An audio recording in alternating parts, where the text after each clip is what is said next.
revolution in talk radio, Liberty Talk Radio, where the critical thinking will defrag your mind of propaganda-ridden viruses induced by mass media news programming.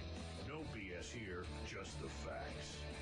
And now we present to you America's quintessential iconoclastic anomaly. Wow. In talk radio, your host, Joe Cristiano.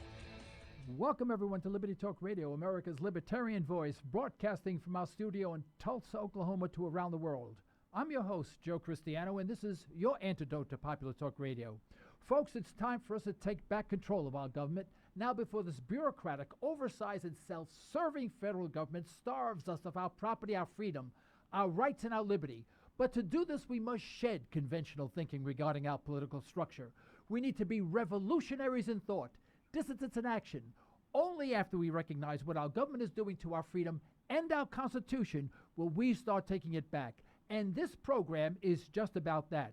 Today we're pleased to have best-selling author, world-renowned speculator, founder and chairman of Casey Research, and libertarian philosopher Doug Casey, also known as the International Man. He has garnered a well-earned reputation for his erudite and often controversial insights into politics, economics, and investment markets. He has been a featured guest speaker on hundreds of radio and TV shows, and now he's reached the pinnacle of success. He's on Liberty Talk Radio.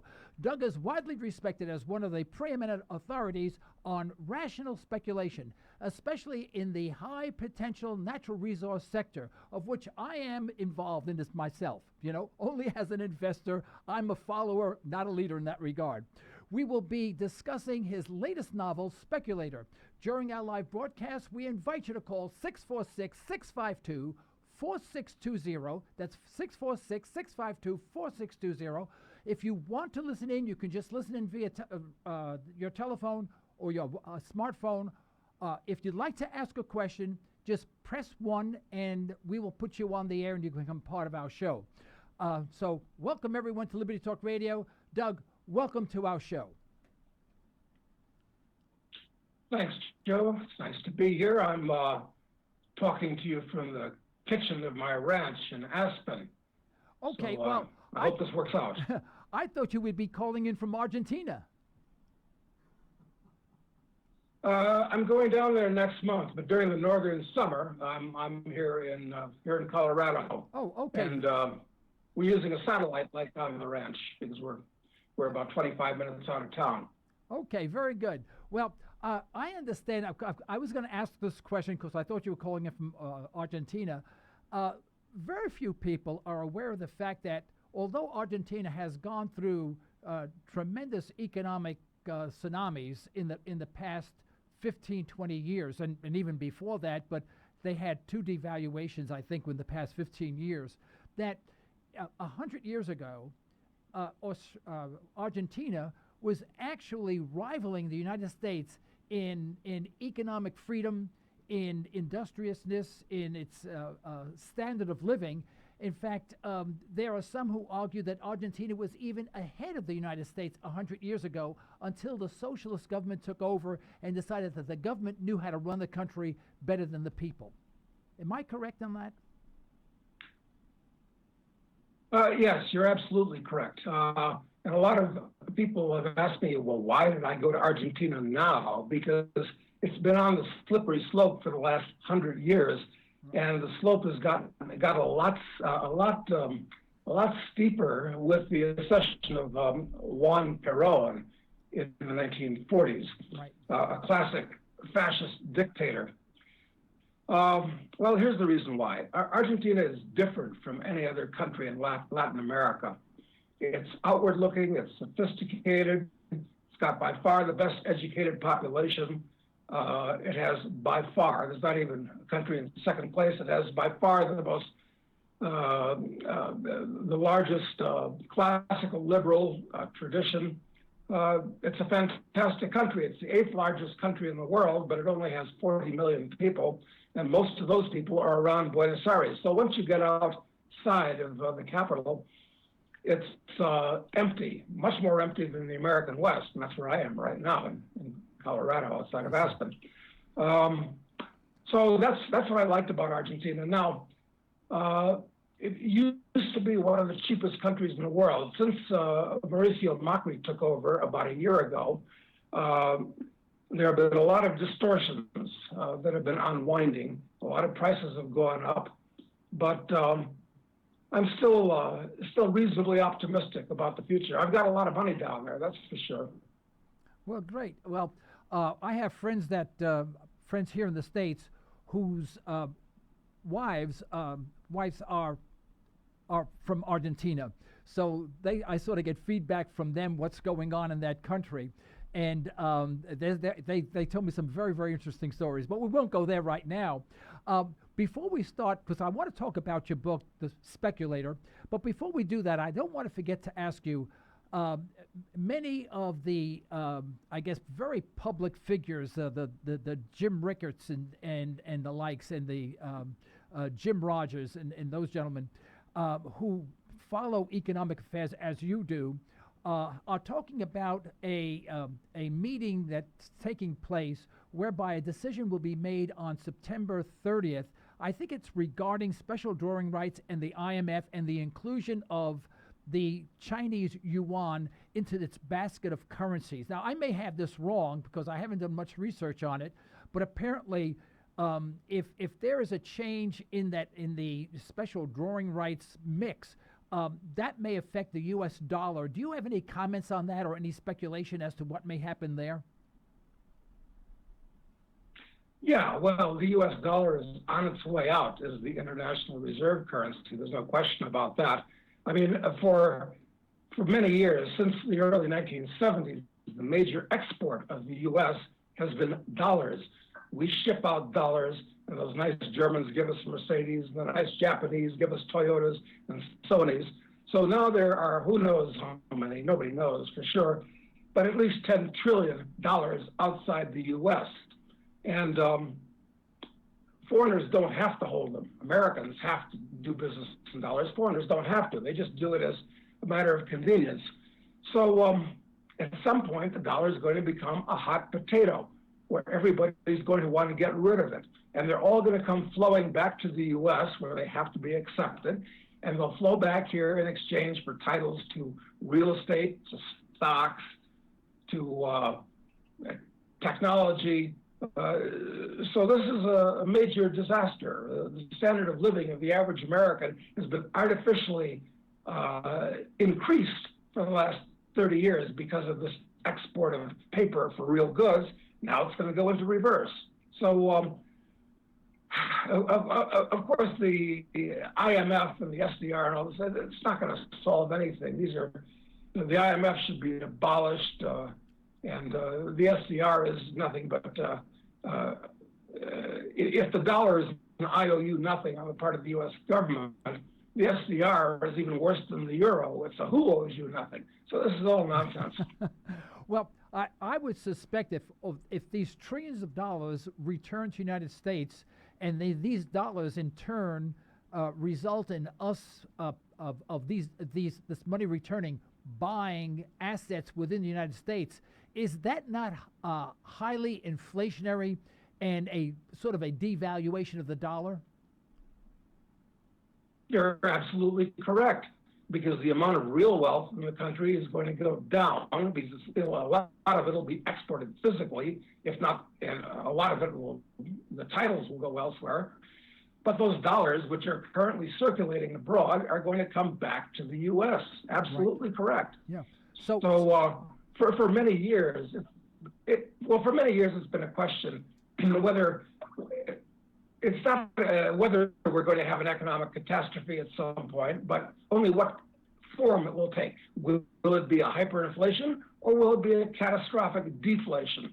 And it could still go either way. I can build an argument for either, or I can build an argument for hyperinflation and deflation at the same time, actually, in different parts of the economy. But it's going to be a catastrophe. Yeah. And we're right on the lip of the precipice right now, because this latest downturn that started in 2007, look at it this way. Look at it as our having entered the leading edge of a gigantic financial hurricane that we went through in 2008, 2009. Now, for the last few years, due to their creation of trillions of new currency units all over the world, not just in the U.S., everywhere, everywhere. Now, as we speak, we're going into the trailing edge of the hurricane, and it's going to be much worse, much longer lasting, and much different than what we saw in 2008. So hold on to your hat. Well, some of the preeminent experts are sort of split, as you said. We don't know which way it's going to go. Harry Dent, the author of The Demographics Cliff, which was I thought was a fascinating book, and I think relatively very accurate, he predicts that we're going to go into a deflationary environment for some period of time. But then you have other financial gurus, sort of like the Peter Schiffs of this world, who say, no, we're going to go to an inflationary environment. But in a deflationary environment, what assets should you hold? And then conversely, in an inflationary environment, what kind of assets would you hold right now? Let's assume each one individually. Where would you put your money in deflationary environment? Where would you put your money in an inflationary environment? Well, look, Joe, like I said before, I don't know which it's going to be, and they don't know either. Everybody's got their own hobby horse to ride. I mean, like I said, it could be hyperinflation first, then deflation, or vice versa, or both at the same time. It's just going to be a catastrophe. But to answer the question, where should you put your capital at this point? Let's look at the alternatives. One thing that's for absolutely certain is that we're not just in a super bubble, we're in a hyper bubble in the bond market. I mean, interest rates are actually in negative territory in a lot of countries today. So the worst thing you can possibly own is bonds today. Unfortunately, that's exactly what most pension plans own, and right. So forget about bonds. In fact, they're a great opportunity to short right now. Fortunes are going to be made shorting bonds, just like fortunes were made shorting mortgages 10 years ago. Okay, so forget about bonds. Stocks, that's where a lot of people are. There's a bubble in the stock market by all normal parameters, and we could talk for an hour about the stock market, but I want no part of it at all. It's overpriced by all historical parameters.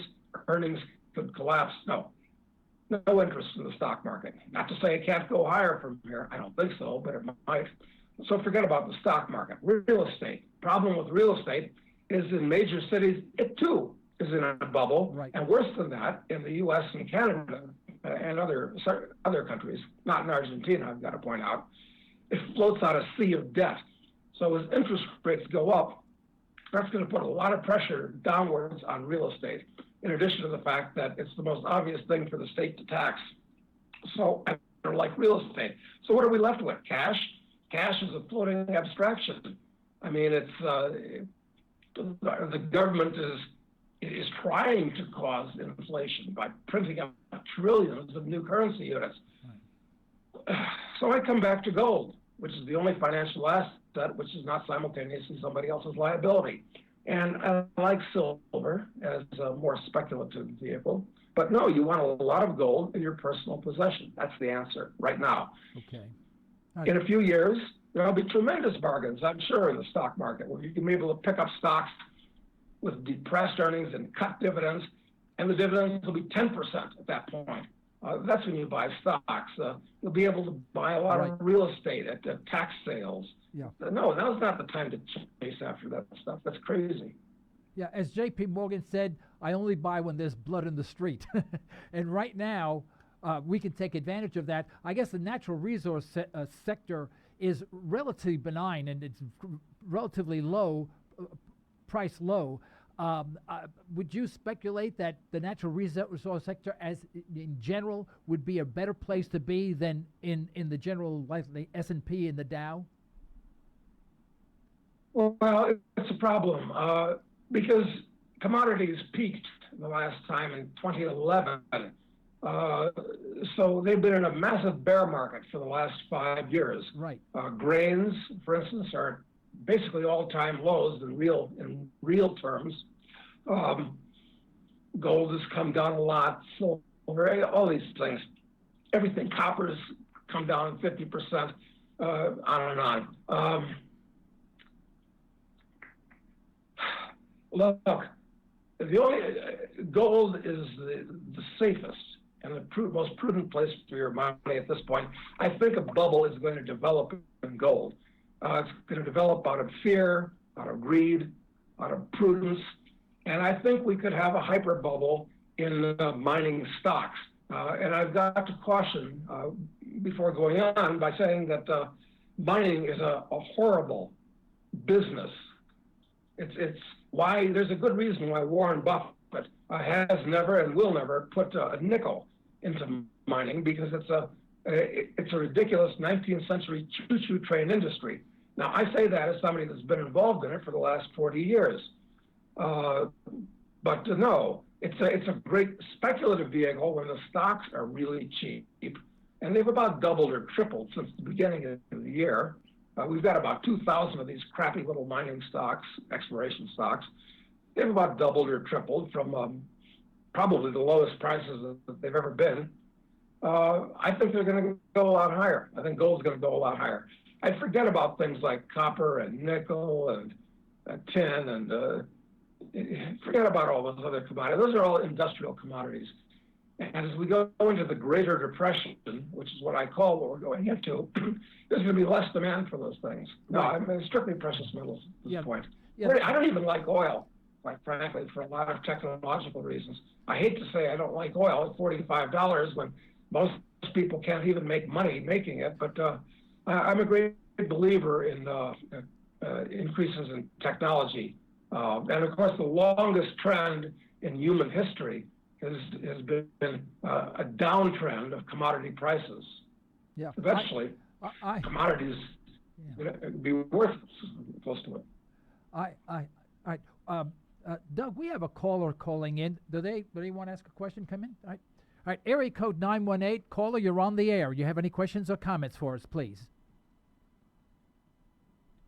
Caller? Oh, we're having trouble connecting to them. You got him? Caller, you're on the air. Can you hear me? Yes. Can you hear me? Yes, your first name, please. My name is Jim, and Joe, real happy that you have Doug on this morning. Doug, I was introduced to you about 10 years ago, and have been a big fan of your services, and I listened to many of your speeches, and just enjoy your unique perspective on things. But I just wanted to ask you, whether we like it or not, we know our elected officials in Washington can impact the economy and financial markets. We have, I think most people would agree, two of the most flawed and disliked candidates in the two primary parties. Do you have a feeling as to which one might be better or worse for the future economic well-being of our country? Yeah, they're both disasters, obviously, but Trump is far preferable to Hillary. Well, no, there are reasons why I say that. I think they're good reasons. First of all, he's hated by the members of the deep state, the establishment, and he's going to break a lot of their rice bowls. He's going to overturn a lot of their apple carts. That's a good thing. He's going to fire a lot of people, I'm sure, just because they hate him and he hates them. So this is very good. He's got some stupid economic ideas like, basically putting the U.S. under embargo with export duties and import duties and all kinds of ridiculous things like that. He's no libertarian, but he's a lot better than Hillary. So, sure, I prefer Trump. Am I going to vote for him? I don't vote. I don't believe in being complicit in a criminal act. I don't vote, but I certainly hope he wins. And actually, in a way, I don't give a damn who happens, because I spend most of my time outside the U.S. So I can watch all this nonsense on my widescreen in Cafayate, Argentina, and not be very adversely affected by it. I understand. And I've got to say, such a yeah, go ahead. Response from you, Doug. I appreciate it, and I concur. I will not be voting for either candidate because I don't want to participate in a flawed system. And I appreciate your perspective. My attitude is this: Hillary is just more of the same, only worse. at least with Trump, he's a wild card, and you don't know how disruptive he's going to be. But I'm willing to roll the dice and to take my chances with him if I had to choose. Yeah. Anyway, as far as I'm concerned, the U.S. could be on the cusp of another civil war. Well, we haven't had a civil war so far. That was a war of secession, a distinction which ought to be made about the unpleasantness of 1861 to 65. But it could be a real civil war this time. I don't know what form it would take, but I think it's going to be really tough going, economically, financially, politically, socially, militarily. They usually like to start a war when things get tough that way. So hold on to your hat. Thanks so much. I hope before the broadcast ends, you may touch on people like me that I know you're a big advocate of divesting into offshore investments, and I hope you touch on maybe some simple or easy steps for people that have not moved in that direction yet. But I'm going to let you go listen to the rest of the broadcast, and I appreciate your time this morning. Thank you. Thank you, Jim, for calling in. Thank you very much. Well, he makes a very good point, Joe, and that is that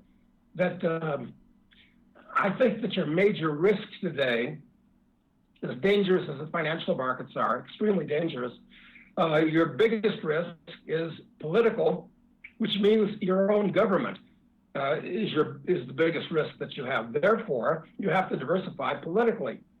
Therefore, you've got to get money out of the U.S. while you still can, because I promise you it's going to be much, much harder. It's already much harder than it was even a few years ago. Right. So you must diversify internationally.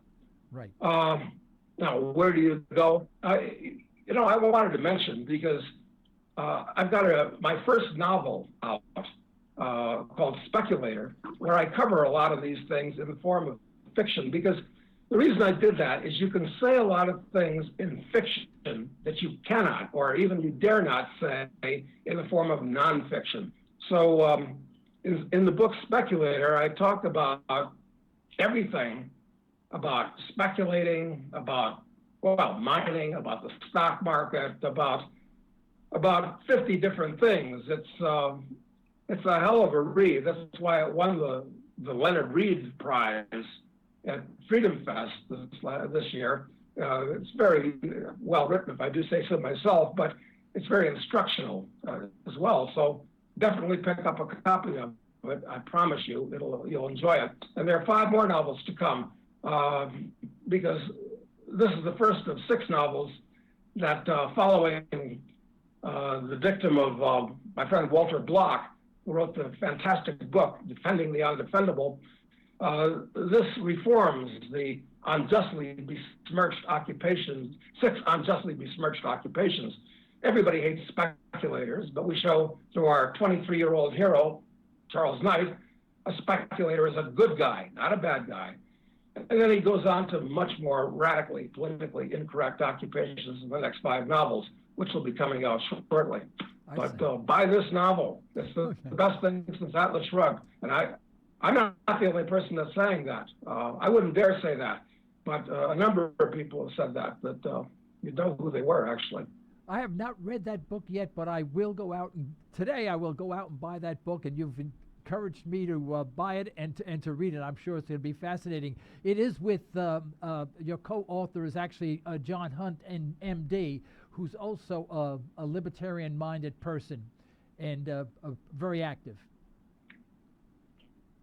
Well, I'm an anarcho-capitalist, as you probably know, and John is almost, not quite, he'll get there shortly, an anarcho-capitalist, but he's an MD, and like many MDs today, he's tired of practicing medicine. A lot of MDs are just leaving the practice because most of their time is not spent seeing patients, but filling out forms for insurance companies and the government.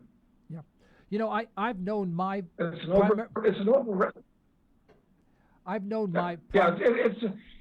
over-regulated business. I mean, right. When you have to deal with outfits like the FDA kills more people every year than the Department of Defense does in a typical decade.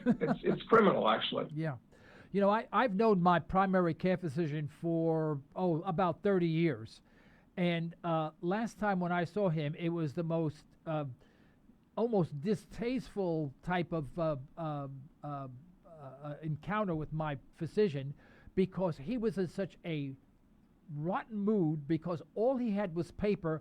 And when I asked him a question, I said, I have a couple of questions for you. He said, you have 3 questions. Now, I know this guy for 30 years. Well, like old friends. He says, you have 3 questions. That's all you have. I have to be out of here in 8 minutes because I'm already backlogged. I've been here at 7 o'clock this morning, and I'll be here till 8 o'clock tonight. Now go. I mean, I don't want to go back to sleep. Now, I know it's not him. I know that's not. He is so fed up with the entire system. He's been a physician for over 40 years, and he cannot take it anymore, and he just wants out. And most of them are the same way. And I agree with you. And I have personal experience. Yeah. And I felt badly feeling the way I did when I left him, because I've never felt that way before. And we were like old friends. And when he wasn't angry with me, he was angry with the system.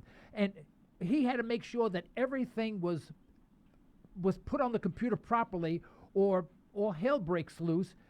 The patient be damned. In fact, he got fined because he wrote someone a prescription. And the reason why he got fined or penalized, I didn't say fined, but penalized, was because he wrote it out and he didn't put it in the computer. And he can't take this anymore. He can't do anything without asking an administrator, what can he do and what can't he do? So I no longer have a relationship with my doctor. Yes, you're absolutely right. Yeah, no, it's most disturbing. On the bright side, however, although things are getting worse there, things are getting worse other places, and we're going into the Greater Depression. On the bright side, in many areas of the economy, such as artificial intelligence, robotics, space exploration, biotech, the artificial reality, and most important of all, nanotechnology, all of these things are advancing at the rate of Moore's law. So that I think Ray Kurzweil is right, that if you can last another 20 years, you may be able to live for hundreds of years. Right. So, I think the market will once again conquer the stupidity of the government and people that are in it.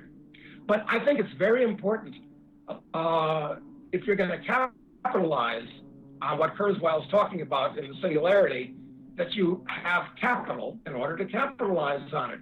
In other words, when it comes to life extension, you're not going to get that under Obamacare or under Trump care or anything else. You're going to have to pay for it yourself. So you've got to have money. You've got to have capital. Right. And one of the themes that I make in Speculator is that it's possible to turn a very small amount of money into a huge amount of money if you're in the right sector of the stock market at the right time, number one. And number two, for business, I think that the best place in the world to be right now is Africa. Nobody thinks of that. Nobody's ever been to Africa. Right. Well, maybe some people have been to South Africa, or they've been to the Serengeti and Kenya, something like that. I'm not talking about that. I'm talking about the places nobody goes. Because as a speculator, you want to be someplace where you are not on a level playing field. You want an uneven playing field where you're on the right side of it.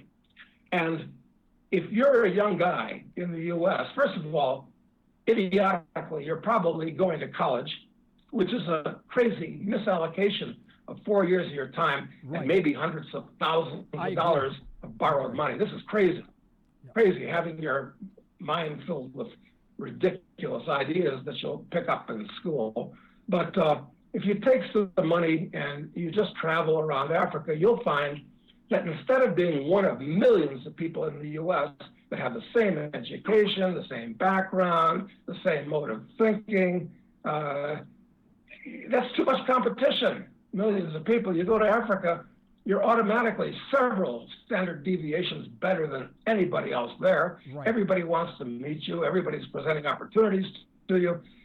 So you should do what the hero of my novel does, Charles Knight, and go to Africa. I mean, if I wanted to make, $10 million now, I would go to Africa. I go to Africa all the time, but I go there for other reasons, not so much to make money. I'm kind of putting the theory of my fifth novel, Warlord, into practice, where I talk to governments and try to overthrow them non-violently. But that's a whole different story. We can talk about that in a couple of years when that novel comes out. Okay.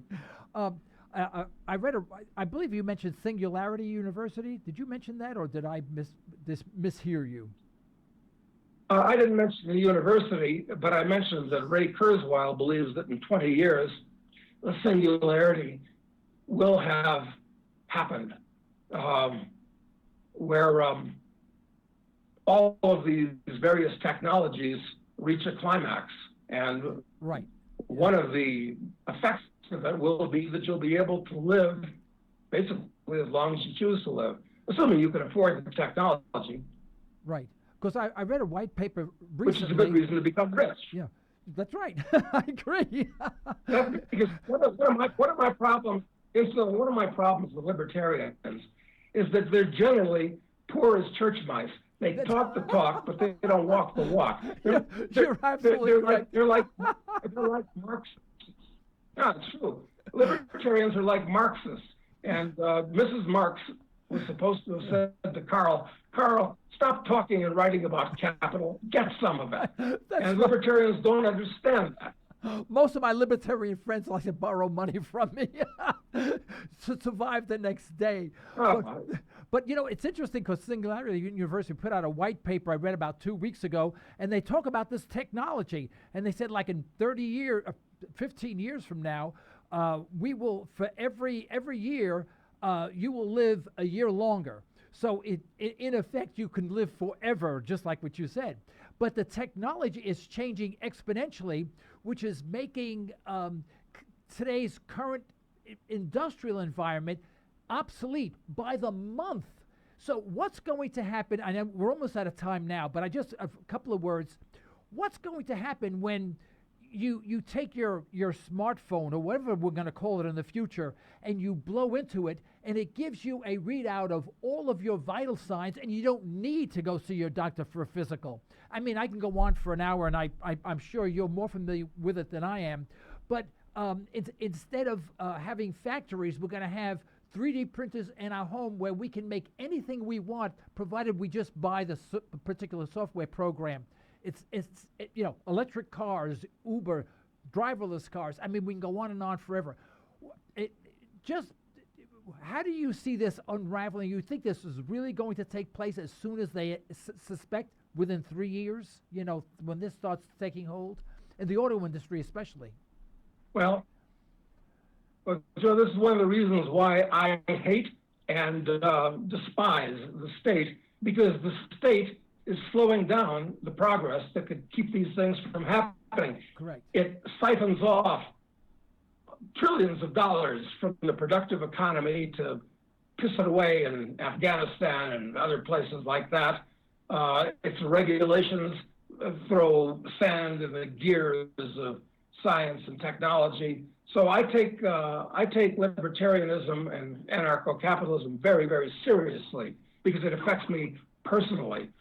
But that said, these things are themselves going to overthrow the state in the same way as gunpowder was a wonderful invention because it gave the common man the ability to take out heavily armored knights, and the printing press, gave the common man knowledge which only the elite had in the past.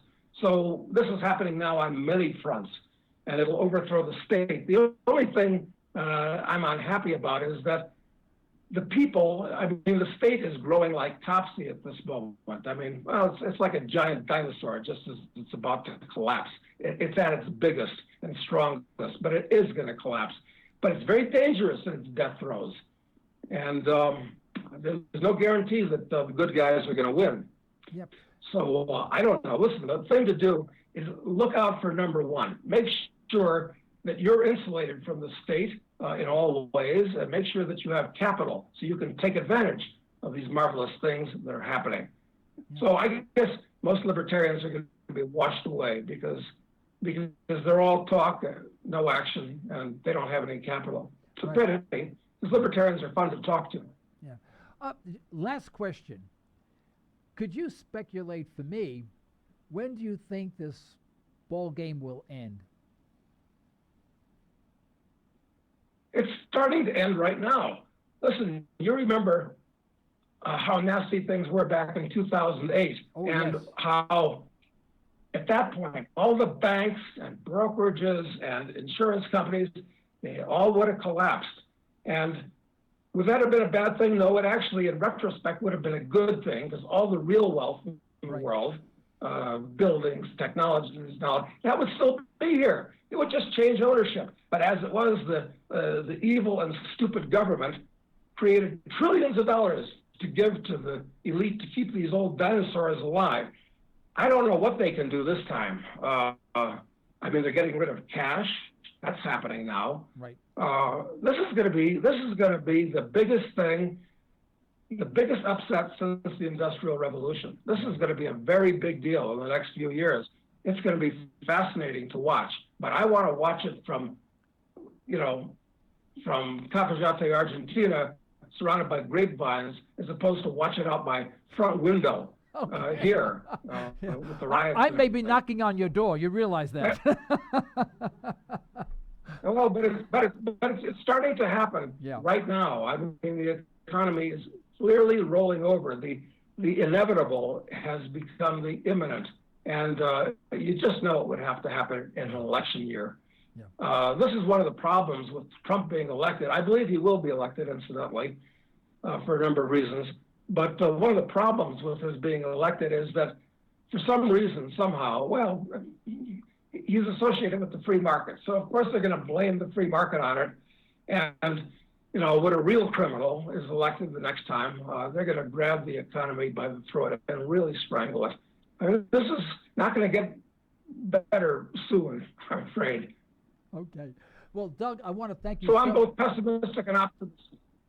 Okay, you're pessimistically optimistic. Okay, I got you on that one. Doug, I'd like to thank you so much for taking your valuable time to be on Liberty Talk Radio. I really appreciate it. We learned a lot. I'm sure our listeners has really enjoyed this broadcast, and we do hope that you will accept our invitation to return at a later date, maybe give us an update on what's happening. I'd love to, Joe. It's been fun talking to you. And I've got to put in another plug for that book, Speculator, the novel. It's really a good read, and people are going to be glad that they read it. Okay. Buy the book. Thank you very much, Doug. I hope to see you again soon. Thanks, Joe. Bye. Folks, this is the end of today's broadcast. We'd like to thank our sponsors for the financial support, and we'd like to thank you for listening in. You can further the cause of liberty by recommending this program to your friends, and let us hear from you. Our email address is comments@libertytalkradio.com. Remember, you're either allowing your liberties to be taken away or you're striving to protect them. Unfortunately, there is no middle ground. Until next time, this is Joe Cristiano. You've been listening to Liberty Talk Radio. Stay well, stay tuned.